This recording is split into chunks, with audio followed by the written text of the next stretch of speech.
Now, that economy that he has words, unspeakable words to describe, was able to afford the Ghanaian worker in 2017 12.5% increment in salary. 2018, 11% increment. 2019, that was even deemed as one of the least, 10%. 2020, 15%.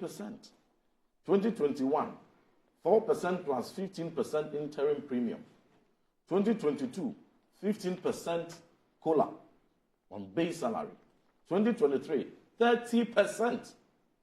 The economy he has words to describe is the economy that was able to afford 30% increment on salaries to our cherished public sector workers. 2024, we had the first part, January to June, base pay increased by 23%, and the second half, between July to December, 25%. That is what will be bequeathed to President Mahama.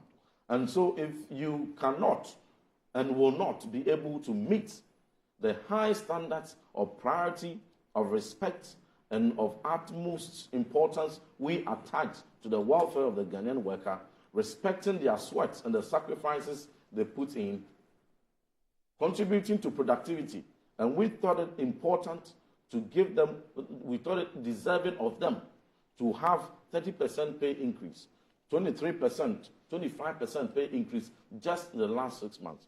You come in to do a paltry 10%. And with that paltry 10%, you want people to clap for you and to smear the great legacy you came to inherit. Now, the hypocrisy, and I use the word advisedly, some section of the organized labor, is that even in the face of 30% salary increment in 2023, some unions and some sections of organized labor were up in arms, called the government all kinds of names. They were expecting so and so. They were expecting this. They were expecting that. And even described the 30% as paltry. That same economy. Now they are offering you 10%. You should see some of their faces when the meeting was going on. And right after that, they go on radio, on TV, and I was so appalled. Some, and I use the word advisedly, some of them, rather than speaking for the Ghanaian worker with the same energy they spoke when President Akufo-Addo was in power, have suddenly become government spokespersons. And rather, who criticized 30%, have rather gone to town, radio to radio, TV to TV, advocating for President Mahama and justifying why the paltry 10% offered by President Mahama is even more superior and reasonably acceptable. But these same people have reason to tweet, to post on Facebook, and to grant interviews, and said all manner of things about 30% increments that were offered.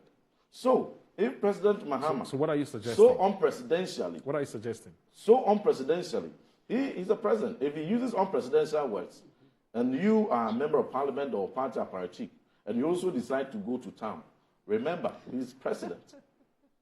And so, if he has even said those things, you would taint your own reputation repeating those words. Because even he himself, when he watches that video, he's a communicator, great communicator. When he watches playback of that video, he would say, if I have the opportunity, I would have withdrawn this. I wouldn't have said these things.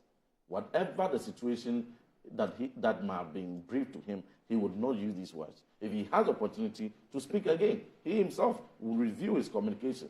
I'm sure by now he has been bombarded with lots of good advice from his advisors. That your goodwill, that is embodied in the 6.3 million votes, which my brother can give us 38%, you, Moro and Annie can give us 28%. Whatever figure you give us, we accept it. Whatever figure you give us, we accept it. No. But there's a very serious allegation against myself. You haven't been generously giving us a high percentage. You've not been fair to us. But whatever percentage you give us, Moro, we accept it. But there's a reason why, to whom much is given, much is expected. So if anyone thinks that because someone has goodwill, they can go about making past unpresidential remarks, it won't be long. there will be serious erosion of all that goodwill. And we will get back to the same electorates.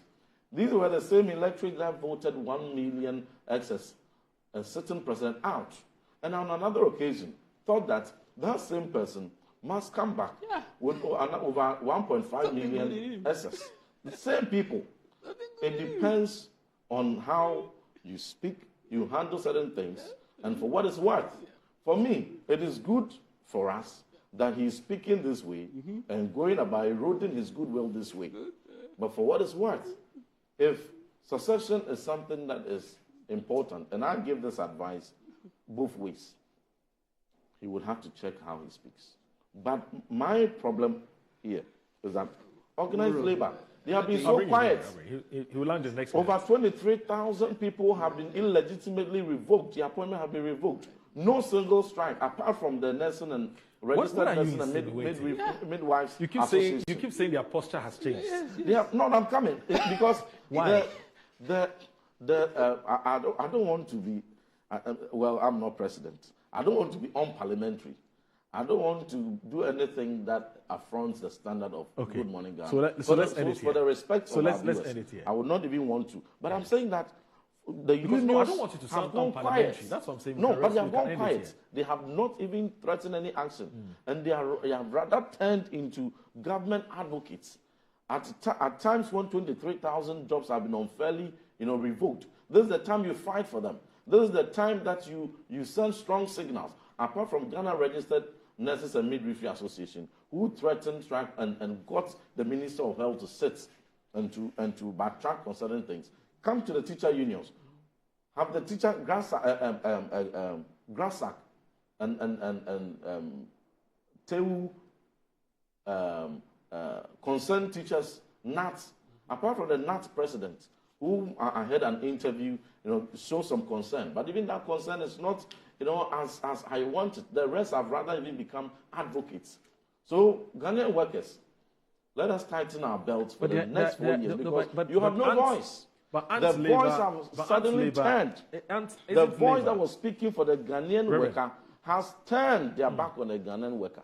Accepting 10% as superior to 30%. Labor is entitled to be impressed and 25% or disappointed in government. It's something they're entitled to. No, but what I'm saying is that have you checked the change, the shocking but they're change entitled to it. That over 23,000 workers have been sacked and nobody is speaking for them at the labor front. Let me bring it up. And 10% is applauded. Doc, what have you done? What have you done to labor to make labor all of a sudden fall in love with you as Reverend Hussein? They know what they've done.